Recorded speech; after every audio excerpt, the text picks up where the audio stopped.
get the daylight as well. Psychologically, it's kind of like that's a big hurdle. Yeah, you can push to the absolute final millimeters on the track and use everything and just pick up a hundredth here and there, and it just adds to a better lap time. Okay, this is the Fisichella car. 82, so yeah. Driver change. So Bordy takes a lead momentarily anyway, and looks like they're putting a new driver in there. Didn't quite see who it was. Let me just check. Let me just double check. Is that Vielander? Probably Vielander going back in. Let me just see who that would be. Right, the car's getting new tyres on it, so it's had its fuel. Should be new Vielander, driver, yeah. and Vielander at the wheel. Some new Michelin's going on there. So Bourdais, I mean, once they have their pit stop and sorted out, it depends. Obviously, Bourdais being in for a stint, so when he comes in next, he won't need tyres, will he? So bit slow away, I think he maybe stalled or half stalled. Lovely rear end on that. I haven't really noticed the rear end diffuser-wise on those latest Pro cars. So we are up and running. The gap 14.2. So Nakajima, it's now 1:19, but Nakajima being into the pits for his stop. They're all on different strategies, pure and simply because of the Toyota's running a little bit longer. Davison having to come in with the Nakajima car for an imbalance in the tyres. Lieb coming in for a slow puncture, only 5 laps into his stint. So everyone running slightly out of sync in pit stops, which is quite good because you haven't really got any idea who's going to win yet. So this is Olivier Pla catching Fernando Rees for 6th and 7th place. Again, quiet race from the 97, not heard much of them. The Pla car has had issues, but they're catching back up now. That's it. And our second commentary team, our helpers have come to the rescue of, and they're going to take you through basically. Oh, hang about, yellow zone at 20, yellow zone at 20. That is Mulsanne at the end of the straight. Someone is somewhere off. There we go. Oh, it's car 28 again. Car 28 again. Oh, man. Right, on that note. On that note, that's a great time to kind of like swap over. The 4 car coming into the pits again with more problems probably. But yeah, we're going to swap over. For the next 6 hours, you have the Jake and Giles show. I'll tell you what, if you have as much fun as we've had, people from Canada, we've had America, we've had South Africa tweeting us. We have talked some rubbish for the last 6 hours, I'll tell you. But hopefully you will be able to enter, you'll be looked after by these two as the 28 car sits in the gravel. It's Sarrazin leading from Lieb, followed by Nakajima.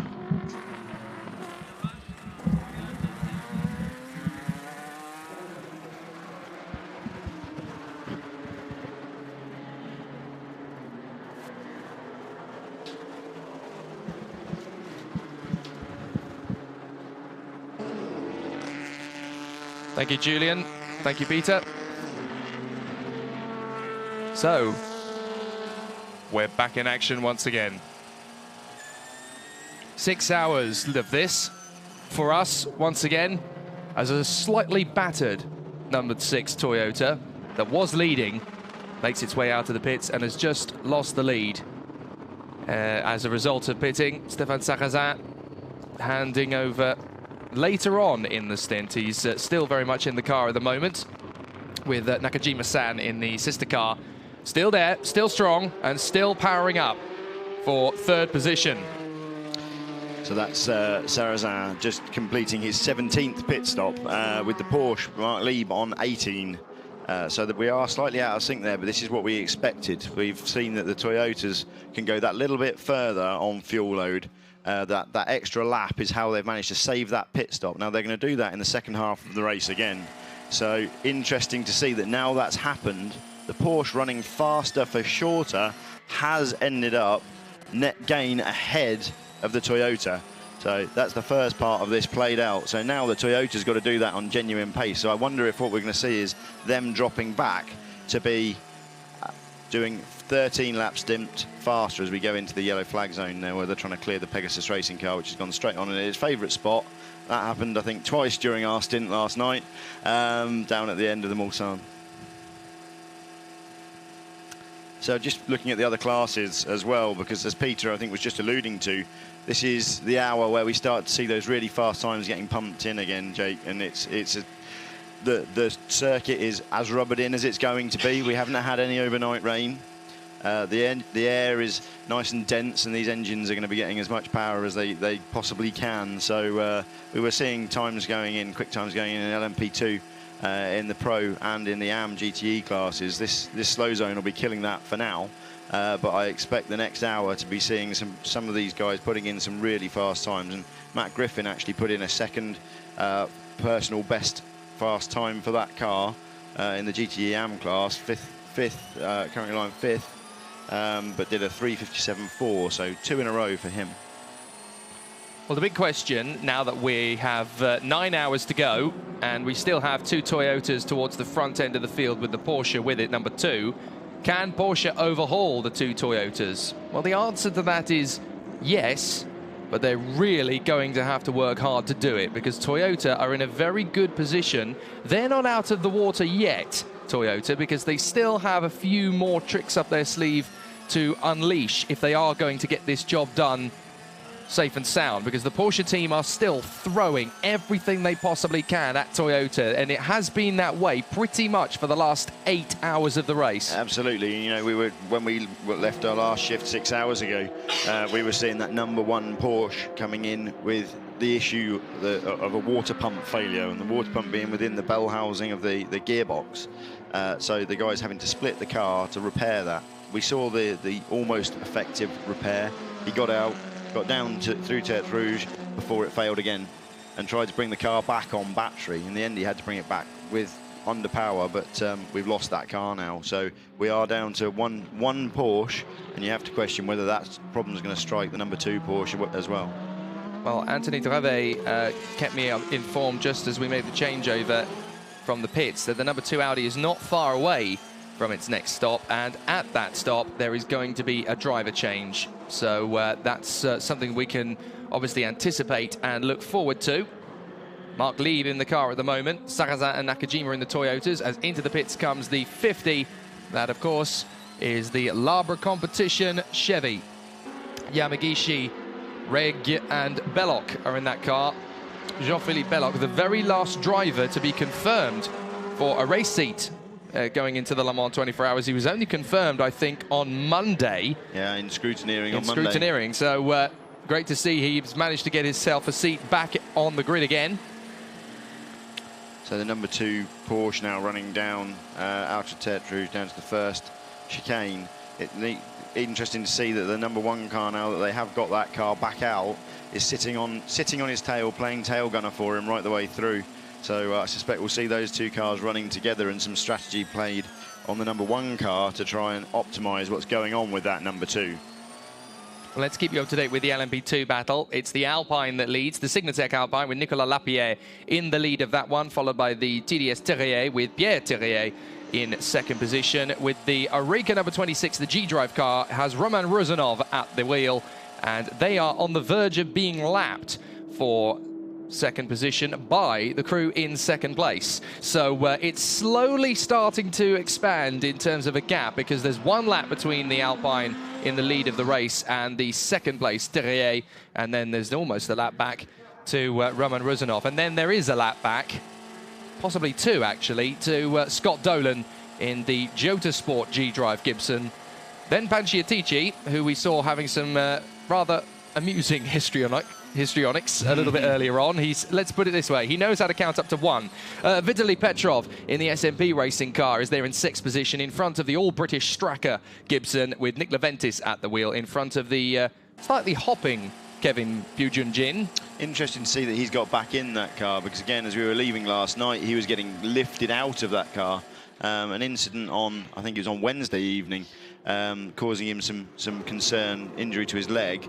He was passed clean to race yesterday morning, but was definitely struggling late on last night. Well, let's talk about the one thing nobody wants us to talk about, and that is retirements. Because somebody on Twitter, Adam Wells, is saying, has there been any significant car-to-car contact? As far as I can tell, this is the cleanest 14 hours I can remember. I agree with you, but there have been some casualties. The hardest car-to-car contact we saw, I think, was probably what's gone on with number 6, or the most significant, the side of that car, when he hit the AM. I think it was an AM Ferrari. It was. Down the side. That's done it some damage. It's a little bit wounded, and if they get the opportunity, they will do something about that under a safety car, because they're going to be losing time. But that's a whole floor change. That could be up to a lap. The other cars that we've lost that we really of note, the Bergmeister Porsche is still stuck in the pits now. That's been in there for quite a while. That's for certain. They're more than 40 laps back. So. But Kevin Estre last night becoming our 3rd retirement after the KCMG car. So the 2 factory GTE Porsches in effect out of this now. Kevin Estre losing the right-hand bank of cylinders and then exploding in a very big way as he came through the Porsche curves. I saw that last night while I was perching in the grandstands. I saw that on the big TV screen. Bergmeister in the Porsche down the order. Davide Rigon not having the greatest day at the office either. The 71 Ferrari and the 51 Ferrari. The 51 Ferrari. So that's the big players in the WEC Championship in the Pro category, GTE Pro. Rigon is in the pits, not listed as a retirement, but again a long way back. And the Pierre Guidi car. I've lost that car officially now. Garage door is down. I'm not sure what the failure was in the end, because they did get that car back out after the electronics fault that we saw, which cost them sort of 10 laps. But no, that car gone as well. So the class leaders then in the 4 classes at the moment. It's Porsche who leads the way in LMP1 by 56.6 seconds with 18 pit stops to the number 6 Toyota's 17. At this point, that could be crucial. But there's still a long way to go.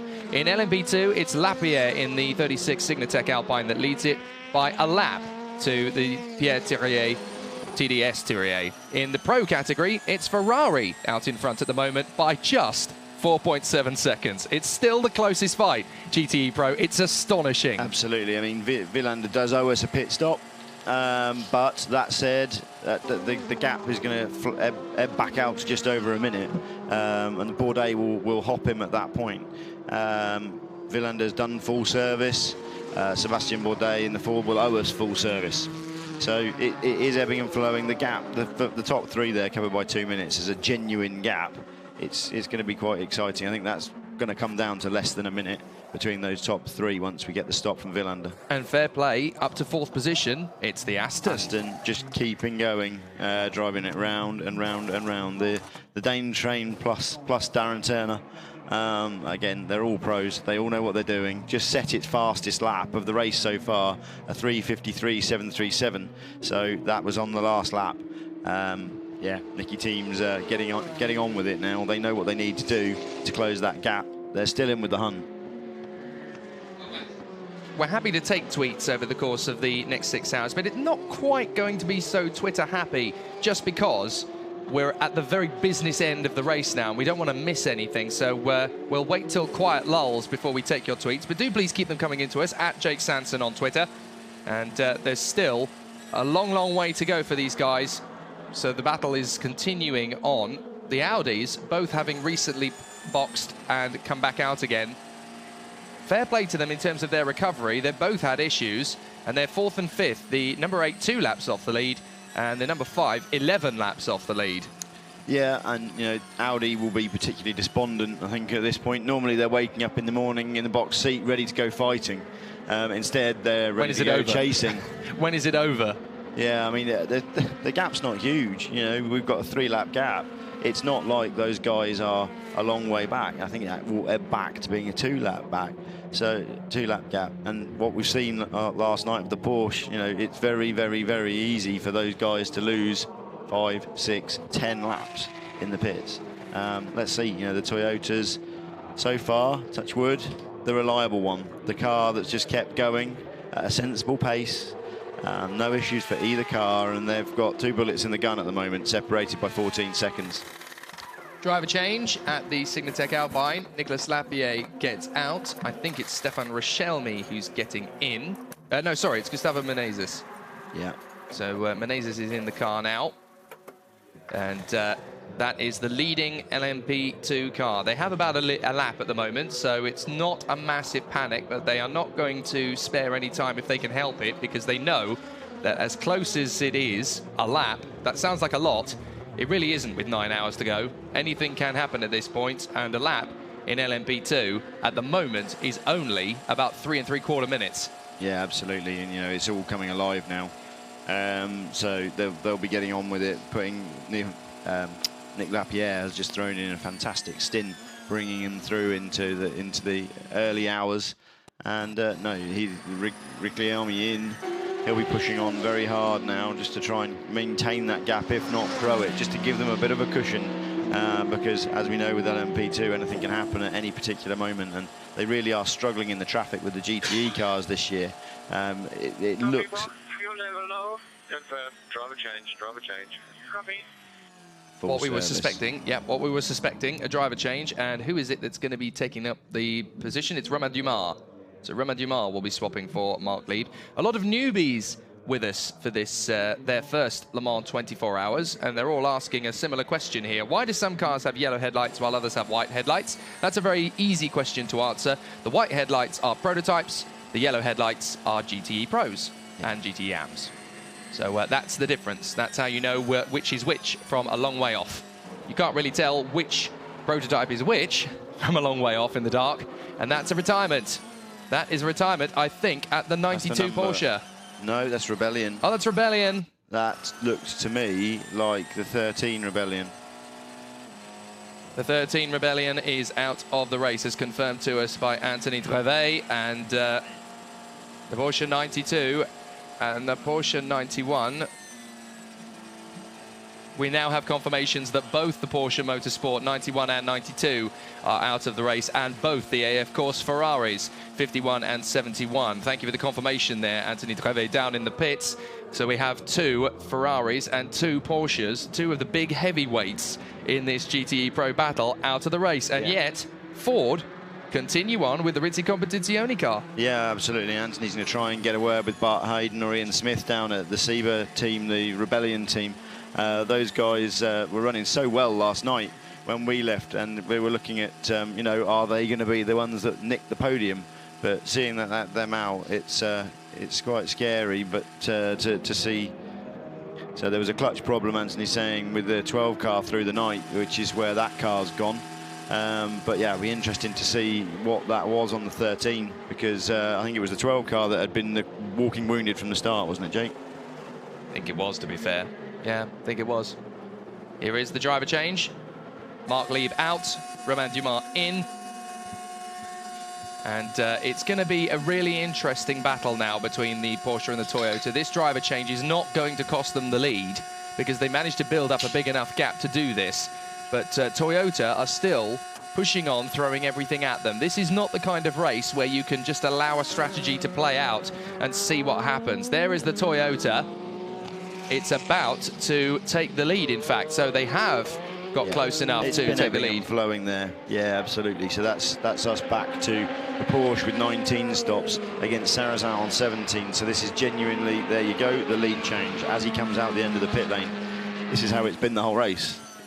I'm loving it, absolutely loving it. And now what's going to be in Romain Dumas' head? Get back in the lead. It's very simple. Yeah, I think, you know, it is push on, but what we can see quite clearly is this demonstration of that 14th lap for Sarrazin. Being able to take that 1 lap extra on every stint, just saving them stops, The number 2 car must have had an issue to be 2 stops now in effect behind, but Sarrazin owes us a stop very shortly. And that will technically put the Porsche back in front. So they don't have to push too hard in theory, but this is the mind games, Porsche versus Toyota. So back in front goes Stéphane Sarrazin, and his response to Romain Dumas is, okay, mate, what have you got? And down the Mulsanne straight, Romain is about to declare, I've got quite a bit in the tank actually, and I'm going to get this lead back. I'm not going to sit on my laurels and just allow you to hold the honour at the front of this race. There's a billion Porsche fans around the world, and I've got to make sure they're on my side and they still believe in us. So we're coming through. Hope you don't mind, bucko. Interesting to see what's going on in the GTE Pro class. We've got Nicky Team just setting a fastest lap for the... and he's just behind you, and Kazuki is 11 seconds behind. There you go. That's the message. He's right behind you, and it is for position. The gap for the lead after, what is it, 16 hours nearly, is 1.2 seconds, 2.1 seconds it opens up to now. So Nicky Team just going back to that. So the Astons have obviously decided daylight's coming, we're here, we've got this far, now we're going to get on with it. So Nicky Team in the 95 car, 3:53.4 last time round, the fastest lap of all for that car. It's still not, even on that, going as quickly as Scott Dixon in the number 69 Ford in front of it. He's able to do that consistently, times of that pace. You know, so Aston just not with the pace in the tank in the Pro class with the new 2017 regulations and the increased aerodynamics. 15 hours and 18.5 minutes into this race. The top three cars are separated by less than 12 seconds. Pinch me. I must be... This is genuinely turning into the best Le Mans 24 hours Absolutely. in living memory. So Simon Dolan's actually hit the wall. Oh, that's a lot of damage. Now, he's going to struggle to get that back to the pits because he's on the wrong side. He'll be able to cut across. That's okay to cut across. Can he time it right? This is the thing. Can he time it right with the traffic? Oh, no is the answer. Let's see what's happened. To go the wrong side of the curve. Oh, he's gone straight on. There. So no, he's made it in. He's made minor contact, and the way that the Zytek is laid out, the Gibson is laid out, they can actually get that front corner off very quickly. That pod is a separate piece to the remainder of the nose, so they will be in and then they'll pull that off. I'm in the pits. I've waited a long time for Mark Lieb, and he's back in the pits, in the garage, so we'll have the chance to ask you some questions. So Mark, that was a big stint for you. Yeah, it was good. I mean, we had a really good car in the night on soft cold tires. Unfortunately, we had a slow puncture already twice today, so this cost us a bit of time, but we could gain time to the Toyota. We could make some time up in the night. Now it's really interesting to see where we are at daytime and if we can follow the Toyotas. That was the puncture that motivated you to stop twice in a few minutes. Yeah, exactly. I was out in my second stint, and I think after 5 laps I had a slow puncture, so I had to pit, and then I was in for a double stint. So yeah, I'm awake now since 12 o'clock, so I think I need a little bit of sleep now. Yeah, you need a race, that's for sure. And how was the rhythm for you? Because we know that, as usual, the battle is very fierce for the lead. So just a few seconds between the leaders, so that's great. Yeah, it's very demanding. I mean, it's not easy, but actually the rhythm was okay. I could actually get some consistent lap times. And yeah, this is the key. Sometimes really high risk in traffic, sometimes you just have to avoid to overtake, and then it's okay, but yeah, it's not so easy. And when will it be your last stint or your next stint? I don't know, I have to check. I just got out of the car, so I will check. Thank you very much. Have a rest. Thank you, Mark. Okay. There we are. Anthony Dreve catching up with Mark Lieb for us. What's interesting there is Lieb out, Dumas in, no change of tyres. That's very odd. Yeah, that is strange. Send a driver on somebody else's tyres. Normally you give them their fresh shoes, they get going and they run on those through their stint. So straight, yeah, I mean, Porsche looking to save the 20 seconds there and obviously feel that these tyres can go at least 1, probably 2 more stints. I'm not sure when he last took tyres, but we'll be keeping a note of that, that's for sure. Just going back to the Jota car, there was more damage there than we hoped. The upright looked like it was broken, either the upright or the top wishbone. That could be at least 40 minutes in the pits, that car. Yeah, they can change a whole corner in about half an hour, 40 minutes, and they'll have a complete corner set up ready to go on. So that'll be sort of 6 bolts off, corner on, and on its way again. And as I say, that front bodywork is very quickly changed on the Gibson. So let's see where they are in 20 minutes or so. In the first sector of this lap, Romain Dumas took 0.4 of a second out of Stefan Sarthe in the lead. On the second, he took 0.6 of a second. He's currently going a second per lap quicker than the Toyota in front of him. The gap down to 1.5 seconds. Meanwhile, behind them, Nakajima is absolutely on it. He's going through this racetrack like a rhino through cardboard, charging 9.7 seconds now behind our race leader. There is less than 10 seconds between the top 3 cars in the Le Mans 24 hours after 15 hours and 22.5 minutes. It is astonishing how close this still is. It's not done yet. And the Porsche struggling to get past one of the LMP2s through the Porsche curves. That was very nearly a race-ending moment there for the Porsche as they tried to get past the Manor. The Manor car in trouble last night, the LMP2 car going into the wall backwards as we were leaving. Good to see that they've got that car turned around and back out, but a long way down the order now. Well, that fantastic lap from Dumas ruined by traffic at the end of the lap there, because he has now lost everything he's gained in that lap and a bit more. And yet, the Toyota behind him is still coming. Sarrazin did a 3:29.6. Nakajima did a 3:28.6. So this pincer movement of the Toyotas with the Porsche as the piggy in the middle. This is really starting to get to be an exciting time in the race. Absolutely, 10 seconds between them. Nakajima, one stop more than Sarrazin. So the number 6 Toyota story really has been just keep going, keep going, keep going, keep out of trouble, apart from the damage we know that it's carrying on the side. But just plodding away, plodding away, plodding away and staying ahead. 26 G-Drive car coming past us and into the pits. So the Jota boys will be busy boys. That's Roman Ruzanov coming in from 3rd in the LMP2 class. Interesting tweet from Offbeat Mammal. Any thoughts on how long until we see an autonomous car in Garage 56? Well, when I was down in the paddock yesterday night, about 1 o'clock in the morning, I did happen to see a very enthusiastic a spectator who was taking it all in and enjoying it for what it is. That spectator? Alejandro Agag. Maybe they're thinking about it somewhere. We'll see. We'll see what's... I know he's got his Robo Races cars that are going to be supporting Formula E next year. So who knows? I'm not sure if I know the answer to that one, but maybe 5-10 years from now could happen. Anything's possible in motor racing these days by the sound of things. Absolutely. No, it'll be interesting to see what develops there. It's certainly part of the future of the sport, but yeah, they're not quite the test of man and machine that Le Mans is all about. So I'm not sure how welcome the ACO would make that, because this is the ultimate test of man and machine.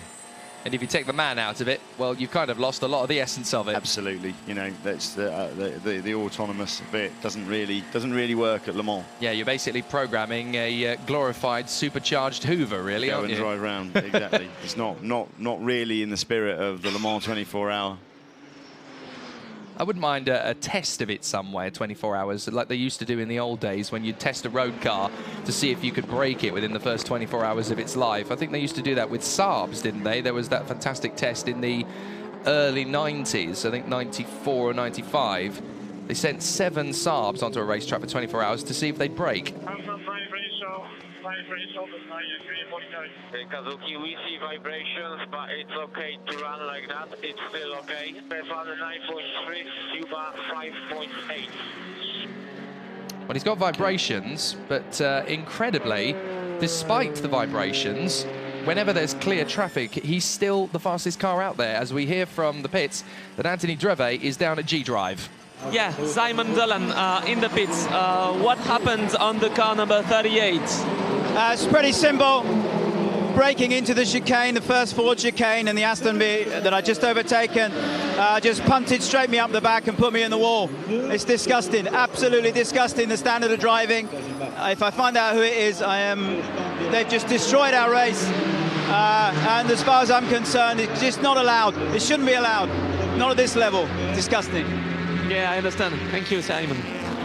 Wow. Not a happy man. Simon speaks his mind. He is one of the best amateur drivers we have here. You can't really call him an amateur driver. I was just going to say, yeah. Gentleman driver gets used as a term a lot. He's absolutely I don't think it applies in Simon Dolan's case. No, but and Simon normally won in that situation to walk away, not comment. Yeah, I'm absolutely on Simon Dolan's side for any kind of incident like that. If somebody's punted him up the back and ruined the race, then yeah, you really do have to question the driving standards. I know it's long into the race. I know we're 15 hours and 27 minutes into a race. I know it's dawn, and I know drivers will get tired. But still, if you've got someone in the team doing that... Yeah, exactly. Without seeing it, we can't really judge. But yeah, no, Simon very animated about what he believes went on. 9.4 seconds. That's the gap between the first 3 cars in this motor race. Period. And coming down. And it's coming down. Ever so slightly. It's down to 8.9 seconds now. It's just, and with traffic, overall net, it's still closing down. You know, and then the gap is 2 laps back to the first Audi. If Audi had been told that this time in the morning they were going to be 2 laps back, I don't think they'd have been particularly pleased. But they lost the time last night in the garage making repairs, and they had to make repairs on both cars. So the number 7 car is the car that's been taking the most of the hits. They had to change a turbocharger, but then using that car to prepare for the other things that needed to be done on the 8 car. So practicing repairs on the 7 for the 8.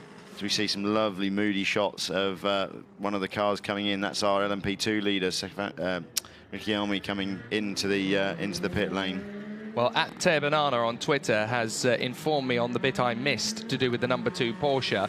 I was asking, why has that done a few too many more pit stops than the Toyotas? He's just explained to me the number 2 had a 5-lap stint during the night because of a slow puncture. I missed it. Yeah, oh, absolutely. And that's the 98 Aston.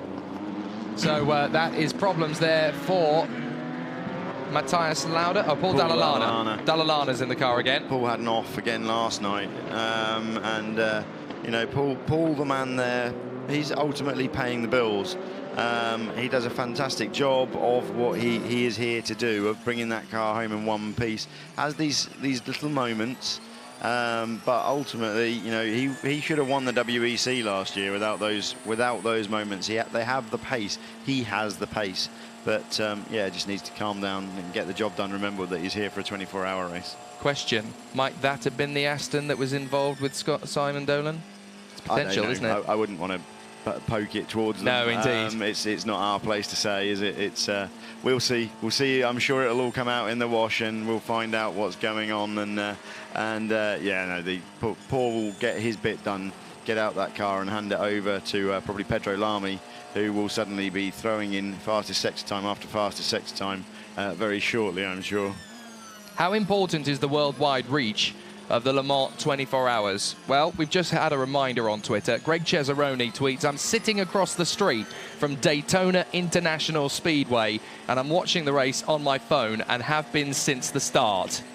Wow, that is good for you, mate. That is how important this race is worldwide. Some people, I've been trying to talk to my friends and my colleagues about this. What does this race actually mean in terms of this? This is not something that, you know, goes unnoticed. This is the world of motoring sits up and pays attention to this race, because everything that happens in this race dictates what happens in the motor racing industry to a certain degree for the next 12 months. This is genuinely the arena where if you win on Sunday, you sell on Monday. Now, this is the number 1 Porsche. So they're not out of it yet. They're not retired. No, they're not retired, no, but they've lost an awful lot of time. They're just going to be using that car again as a test pig to find out what other issues they might come across on the number 2. But as far as any race result goes, they're a long way out of it. Well, number 2 to a certain extent is trying to win Le Mans. Number 1 is not only trying to help number 2, but is also trying to iron out kinks for the World Endurance Championship. Yeah, exactly. Iron out kinks. I think that they're going to struggle to get within the 70% for World Championship points. But equally, they've got to complete 70% of the race distance. They'll carry on pressing on hard. If they can get to that, then those points are massively valuable to them, and the overall position that won't affect it. But it's just whether they can complete enough laps to be classified. A couple of people on Twitter hinting at another potential Garage 56, hydrogen powered. That was alluded to yesterday, wasn't it? Yeah, absolutely. That car is already running. So the guys are struggling for funding to get it going, but the powertrain's already tried, tested and proven. So we will see that technology here within a couple of years. Well, it was out there before the start of the 24 yesterday. They were taking it for, I think, 2 laps they did.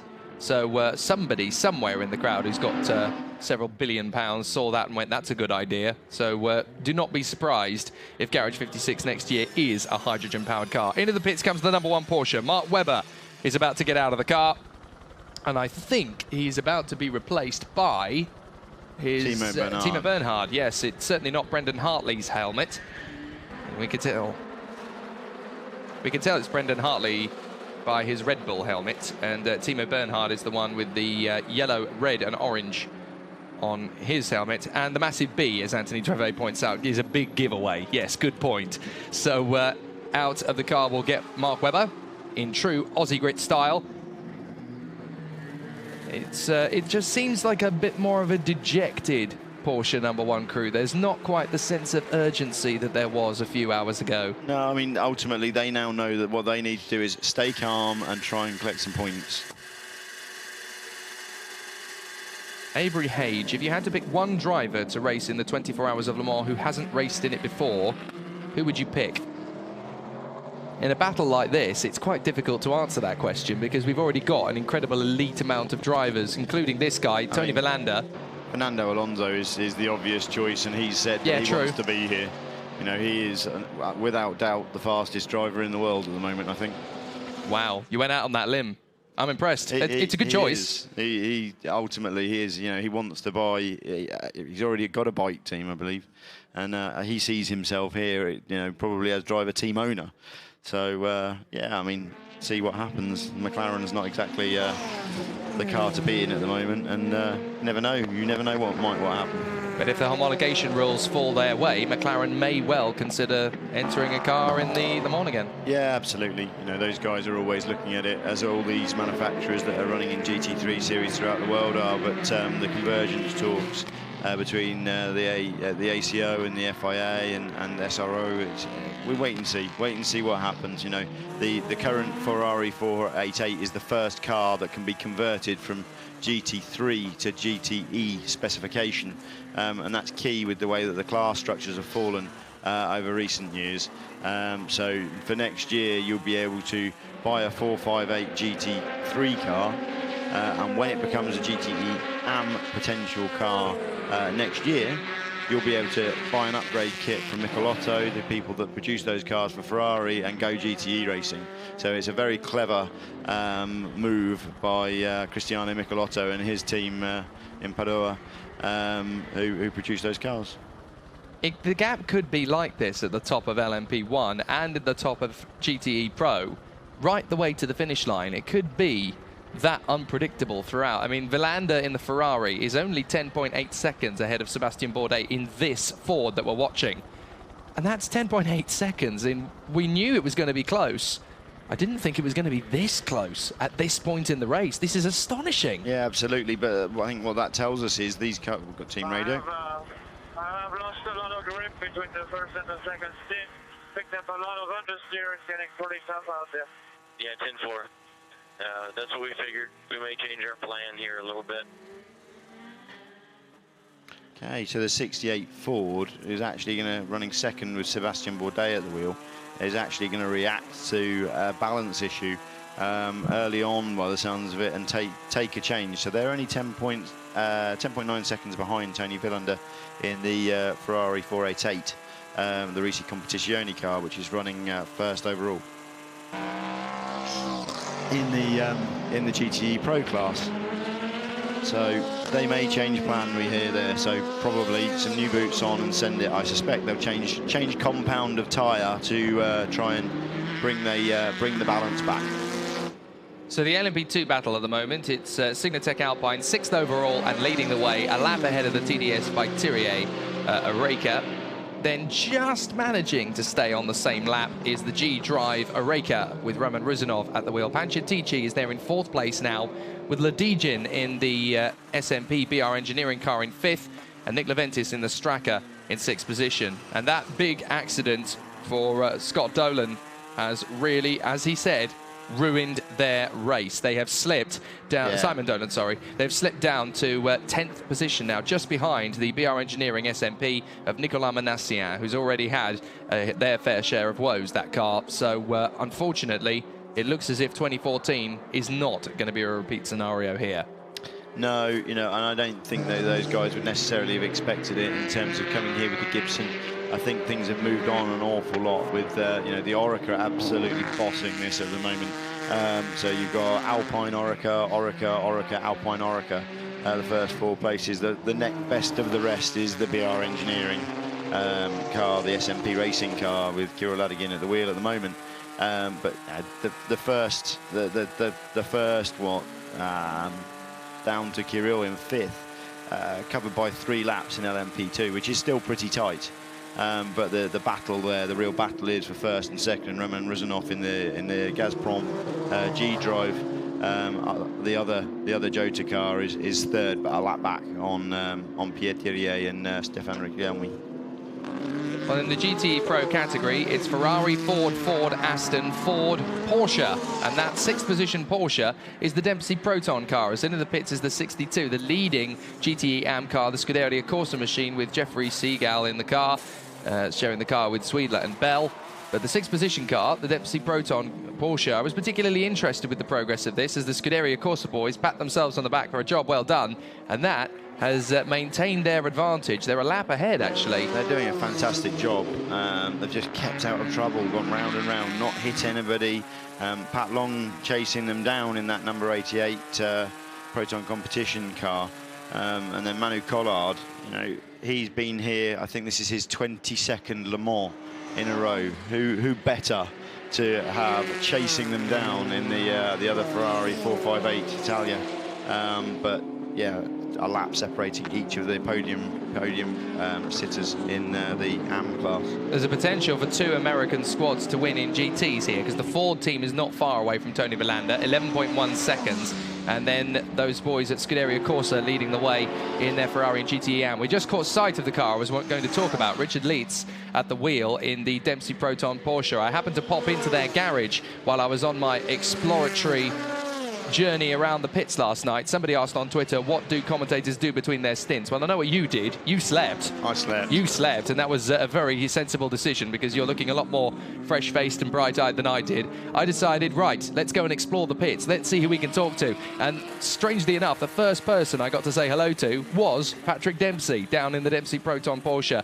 It was a very brief encounter, myself and Patrick, so I don't think I'm going to have a career in the movies anytime soon. But what I did get from him is he patted me on the shoulder and said, all's well, no issues. And off he ran again. So he's very well into this. He's as good a team manager as he is a racing driver. And let's be honest, 2nd last year proves he's a darn good racing driver. Yeah, absolutely. And Pat Long spent a long time nurturing his career in both senses of the word. You know, he's gone through and brought him on as a team owner. And then, you know, as a driver, Patrick given up probably 3 years of his career to give Patrick Dempsey those results. So, no, absolutely, it's fantastic and great to see Pat Long still being rewarded by the Porsche factory for that and running so close. So it's actually just under a lap, the gap between Jeff Siegel in the Ferrari and Pat Long in the Porsche. But interesting there, Pat Long only 14 pit stops. Versus the Seagull car is on 17, which is the most stops in the GTE AM category in the top 5 cars.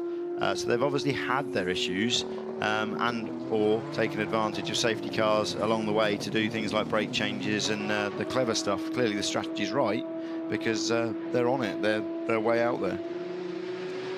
So that is the 97 Aston coming towards us, is that? I think so, yep. That's going to be Fernando Reis. That car is the one for Aston that they're probably a little bit more disappointed in being as far back as it is. No, that is the 95. That is the 95. So that's the leading car with Nicky Thiem at the wheel. So that is the Aston with Nicky Thiem at the wheel. They've just managed to catch up with and pass, I think, Scott Dixon in the Ford. So if that's true, then we've got ourselves 3 different cars in the top 3 positions because there'll be Ferrari, Ford. The gap was only 3.4 seconds between Dixon and Thiem. Yeah, and just coming up to put a lap on Matt Griffin in the Ferrari 488 ahead of them, and Matt Griffin running sixth. They're still fourth. Sorry, the Aston is still fourth. It's still fourth, yeah. Matt Griffin is running sixth in the GTE AM class, and big words for Matt in terms of the stints he's just put in. He's just put in a stint of fast personal best, personal best, personal best, personal best as they chase down the podium in GTE AM. Him, Duncan Cameron and Aaron Scott, a fantastic driver pairing. It's always been his dream to be here. Many years of running with Matt, another one who's kind of coached in the same way as the Pat Long, Patrick Dempsey story. Matt's spent a long time coaching and nurturing Duncan Cameron and really turned him into the best gentleman driver out there in that field, I say. Passing the Le Mans football stadium just off the side of Terre Rouge. Beautiful architecture we've got in these 8.4 miles. It's an incredible place. I decided to go for a bit of a wander last night, and Festival doesn't quite cover what the Le Mans 24 Hours is all about. It's a culture. It is a way of life. You've got so many different elements, and that was just me wandering around this end of the Le Mans circuit. I didn't even get up towards Terre Rouge, towards Mulsanne, towards Arnage. There's so many different things going on around the course of the night, and I've heard some incredible stories over the years as to what goes on around the far sides of the circuit. But the whole community around these 8.4 miles goes Le Mans ballistic. It really is a vibe, not just a night. Absolutely. Now, just looking at what's going on the screen, we've got that's Kazuki Nakajima, so now 7 seconds behind. So it's now 7 seconds covering the first three. Dumas falling back towards Nakajima now, 5 seconds behind Stefan Sarrazin. So this really is the big block, and this is the stint going through. The next car, I think, that's going to owe us a stop. There we go. He's in. He's in, which it should be the number 5. It is. Good timing. Absolutely spot on. So he managed to catch the Porsche pretty consistently there, and that gives the vision to the fact that the Toyotas have still got plenty of juice left in the tank, and they've got something that can be charging, after this one solitary Porsche that's still in the mix. There's your race leader, currently being bought by the Panis Barthez Oreca. The Panis Barthez Ligier. Yeah.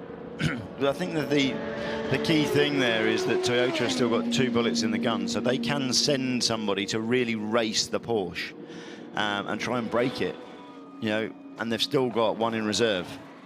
So if I was Porsche, I wouldn't be feeling particularly comfortable about being sandwiched between those 2 Toyotas now with 8 hours and 15 minutes left of the race. They do say safety in numbers, don't they? And at Le Mans, it's even truer, because you've got so many factors working against you anyway. To know that you've got an incredibly fast Toyota in front of you and one behind you and closing in, you're a sitting target. There's nothing you can do. Absolutely, and while that's very exciting, just seeing in the pro class, the Scott Dixon and Nicky Thiem responding to one another. So Nicky Thiem only 5 seconds back in 4th position in the GTE pro class on Scott Dixon. And both setting personal best fastest laps on the last lap. It's so close. 3:52.6 for Scott Dixon and 3:53.2. Undoubtedly the Ford has got the pace of the Aston, but Nicky Thiem's consistency across a stint better than Dixon's, and he's just putting in the lap after lap after lap, plugging away, saving the time in traffic to get through. It's going to be an intriguing finish in the GTE Pro class. Still more than a full Le Mans Endurance Series or World Endurance Series race to go. That's an IndyCar Series champion versus a Porsche Super Cup champion. It really is the world-class elite racing drivers out there in the field this year. It's one of the strongest grids I can remember in living history as to the talent that we've got out on the circuit. Despite that, Simon Dolan believed that the driving standards of the number 98 Aston Martin of Paul Dalla Lana was not acceptable, and something needed to be done about it. We don't know that it was Dalla Lana. So. Well, we know that it's the 98 because the incident involving 38 and 98 is now under investigation, and on top of that, to compound the misery and woe for the 98 Aston Martin, they've also been instructed to report to the stewards for their speed at the pit entry. Yeah, I did see that one as he came in. It was a big lock-up as he came past us. So I suspect he probably broke the beam, but they can't really do him for it. They can't prove that he was going that quickly across there. That message on 38.98, it will be because they're investigating, because I'm sure Simon Dolan has been stood in Eduardo Freitas' office saying, talk to me. So that's a big one for the Corvette. That's a massive, massive shunt. Now, that's going to be a safety car because the barriers are well and truly demolished. So even though Tommy Milner might be able to get that car started again, and I don't think even that's likely, that's on the way through the Dunlop curves. We've seen this so often now over that bump just as you enter the braking area, really unsettling the car, and that was a big hit. He'll be fine. He'll be fine. He'll be able to bring that car back. That's right. It's just the way he glanced the wall. You know, he hit it at just the wrong angle. It's done an awful lot of damage. I suspect we will see that car out. He will try and bring it back to the pits if there's any possibility whatsoever. But interesting talking to Dan Binks in the Pratt & Miller team that run those cars on Wednesday, and one little snippet from Dan of, you know, the experience that used to be there within that team, not necessarily there now. You know, it's the new young generation. They've got to learn, but they've got some superstars in other cars. So Johnny O'Connell in the AAI Corvette, and you know, Johnny's been here, done it, won it. And you know, they're trying to bring up those younger drivers now, so that they've got the next generation. But mistakes like this, yeah, over the bump, just drop the car. It's exactly what we saw the WeatherTech Porsche do last night. Such a shame, because the Corvette is already struggling to run with the Ferraris, Fords, Porsches, yeah, I mean, Aston Martins, and let's not forget they won last year. They did. So the car is. Here it is again, over the bump. Yeah, car snaps away. Just drop the car over the bump, and it's so easily done. I think he was probably braking a little bit late, and as he at the car on board now, just watch it. It goes over that bump and gone. He did brake too late there. You know, normally you're just starting to trail brake from the apex of the right-hander and settle the car as it goes over the bump, and he just went probably 5 yards too far before going on the brakes. So interesting there, the shot of the Corvette. The steering wheel comes up and out the way to allow the driver to get out. I think that Dan Binks has made the call to call it a day for that car, and they're not going to try and get it back. If he goes more than 5 meters from the car, that's it, over. So yeah, that's it. It's done. That's such a shame. Game over. They'll cover that with a slow zone, I would suggest. We've got a double waved yellow at the moment, but I think they'll throw a slow zone to allow them to go and recover that car with one of the Manitous. Oliver Gavin has just realised his Le Mans 24 Hours is over, and that's a real shame. That leaves just one left, and it's 9th at the moment with Jan Magnussen, father of the Formula One superstar Kevin Magnussen, at the wheel. Jan Magnussen, who's won the Le Mans 24 Hours in the GTE category so many times already. It's strange how that one's flipped round, isn't it? It's normally son of, but now we all talk of it as father of. Yeah, absolutely. Which maybe says something about the timing of their careers. But it's interesting because we all expected Jan Magnussen to be the superstar Danish wonder kid in Formula One, and it never really happened for one reason or another. And now it's Kevin who's been able to take up exactly the same role at pretty much exactly the same time in his career, actually. It's quite funny. Tommy Milner is able to laugh about it, at least. He's got the cameraman with the shots there, so he's going to be shown his accident frame by frame by the looks of it. Can you show me what happened? Well, you braked far too late over a bump, and you lost the back end of the car, Tommy. Well, into the pits comes the number 6 Toyota and the number 2 Porsche together on the same lap. They both pitted together, so this is going to be interesting because we're going to have a real race between the Toyota and Porsche crews in real time, just a few feet away from each other. Here we go again. Tommy Milner snaps it. Bang! Game over. And that is how quickly your Le Mans 24 Hours can end. What's interesting there is the number 2 car is now off schedule. So number 2 gave us a stop at lap 241. So they've only gone 10 laps on that stint. I suspect this is a balance change. It would be interesting if Anthony can get in there and talk to somebody at Porsche and find out why that was only a 10-lap stint. It might be reacting to the slow zone. That's a good point, actually. Romain Dumas out, Neil Jani in, the man who set our pole position time on Wednesday. And that's the third Toyota, the third car in the mix. The second Toyota. No, sorry, that is the first Toyota leaving the pit lane. Sarthe is still in the car, so that is at least his third stint, possibly his fourth, Giles. Pass. I didn't have any notes from that, so it's.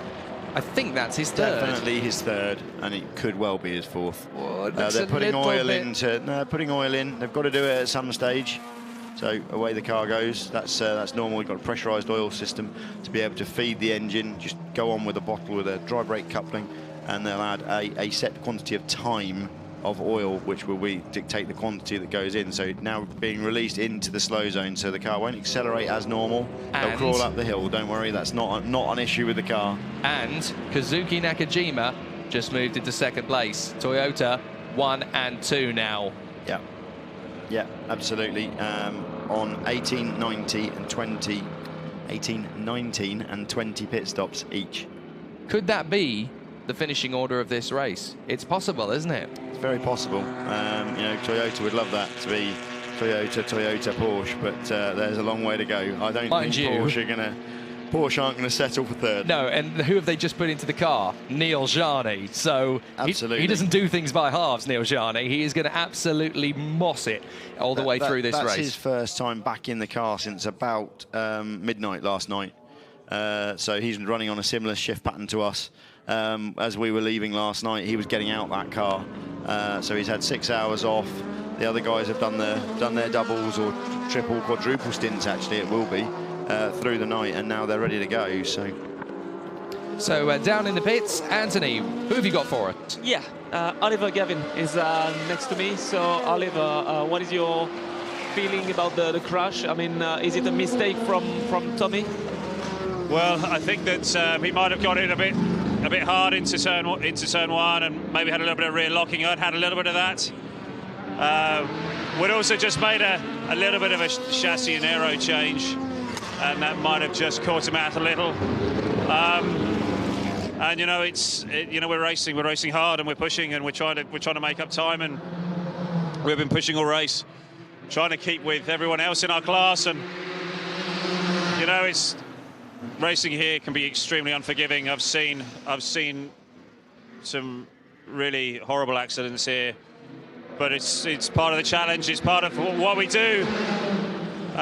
Just what it does show is that Tommy's been able to walk away, which just shows the strength of the C7R and the work that everybody does here at Corvette Racing to think about the driver's safety.